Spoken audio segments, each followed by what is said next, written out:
Avec sa mère, mes très chers amis, voilà, on a compté 49 jours d'affilée, qui devaient nous rapprocher de la révélation au Sinaï, et pourtant ne se sont pas encore prêts. La fête de Shavuot n'est pas mentionnée dans la Torah, du tout. Pourtant, c'est là que nous avons reçu la Torah. Elle s'appelle Chag HaKatzir, elle s'appelle Atzeret, elle s'appelle Shavuot. Mais Chag Matan Torah n'est donné, ce nom-là n'est donné que dans la Tfila, du jour de la fête. Plusieurs raisons étaient données naturellement, mais une a retenu particulièrement mon attention. C'est que ce n'est pas un aboutissement. La Torah n'est qu'un moyen d'atteindre le Créateur.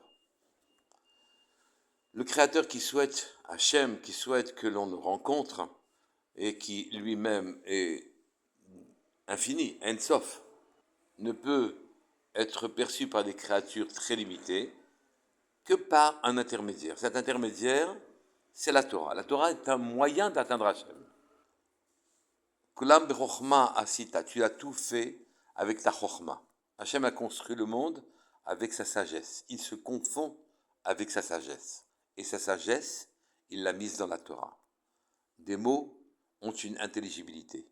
En comprenant les mots, alors à ce moment-là, on se lie à lui, on entend sa chokhma, et enfin le but peut être atteint, car on rencontre son or, sa lumière. Plus on comprend la Torah, plus la chokhma d'Hachem nous pénètre, et plus nous rencontrons son or, sa lumière. La Torah nécessite une agilité intellectuelle, mais c'est très très loin d'être le but. Le but, c'est d'atteindre le résultat, de rencontrer le Créateur, d'en avoir une perception intime, de le ressentir. Et ce commandement s'adresse à tout le monde, aux hommes, aux femmes, aux enfants, à tout le cœur d'Israël. Ce que l'on doit rechercher quand on étudie, c'est son or, sa lumière. Matan Torah, c'est retrouver Hachem, qui est la lumière du monde. On dit que le limoud de la Torah est plus important que le maasé, parce que lui, il est mévi le maasé, il nous amène au maasé, c'est-à-dire qu'en quelque sorte, on aurait les deux. Mais on voit que par ailleurs, lorsque l'on étudie de nombreuses mitzvot qui peuvent être faites par d'autres personnes, on les laissera les faire. Et donc, le limoud est supérieur au maasé. Alors, il ne nous a pas été donné pour que l'on fasse quelque chose, pour que dans notre monde, nos actes soient là pour le modifier. C'est aussi ça, naturellement. Mais il semblerait que le limoud nous amène à autre chose. Je m'entends. Ou plutôt, je me suis entendu dire dans un de mes shurim que chacun de nous a des midotes particulières, qui est fort grand chesed, qui est grand en gvura, qui recherche la magnificence, qui recherche les victoires. Et chacun nous sommes avec des midotes que nous devons corriger. Nous devons les corriger pour aboutir à nous aligner avec notre neshama qui va rencontrer Hachem. Être en quelque sorte sur la même longueur d'onde. Peut-être faut-il moins de chesed, peut-être faudrait plus de chesed, peut-être faudra-t-il moins de gvura, peut-être plus de gvura, et ainsi de suite. Et ce résultat en latin, la modification interne de nos mouvements qui provoquent nos pensées, qui viennent dans notre cœur, qui provoquent notre parole, puis provoquent nos actions, viennent en fait de la configuration de nos midotes, de nos caractéristiques personnelles. Eh bien, la correction ne peut se faire pour pouvoir prendre notre bonne direction, notre bonne kavana, notre bonne longueur d'onde, c'est le limud Torah. Si l'on ne comprend pas et qu'on qu'on s'efforce de trouver ce qu'il faut pour pouvoir nous éclairer, c'est que l'on a passé le barrage d'une de nos midotes qui nous empêchait d'envisager une réponse au problème que nous avions pour la compréhension du limud Torah. Quand nous ne comprenons pas, c'est que nous n'avons pas intérêt à comprendre. C'est que nos midotes, elles, ne veulent pas.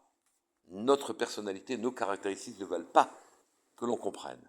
Quand on surmonte la difficulté, on a corrigé la midote et de mida en mida, de caractéristiques en caractéristiques, de rabotage en rabotage, on finit par avoir exactement ce qu'il nous faut comme personnalité pour nous permettre de rencontrer notre propre créateur. Vous pourriez me dire, mais c'est un vœu pieux, il n'en reste rien rapidement. Mais Akadosh Baruch Hu a appelé cette fête Atzeret. C'est qu'il n'y a plus, et il y a un arrêt au Yetzer Hara. Ce jour-là, nous ne sommes plus encombrés par notre Yetzer Hara.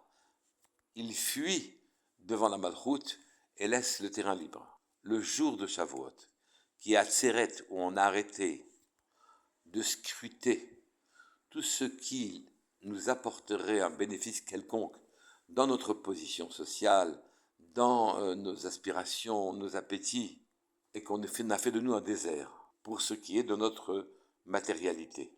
La vie sociale s'écarte de nous, nous n'avons plus de pression sociale, alors à ce moment-là, que Akadosh Baruch Hu nous enlève tout obstacle à la compréhension, à la réception de la Torah. Atzeret. C'est un jour où le Yetzer Hara a arrêté de fonctionner, nous sommes libres.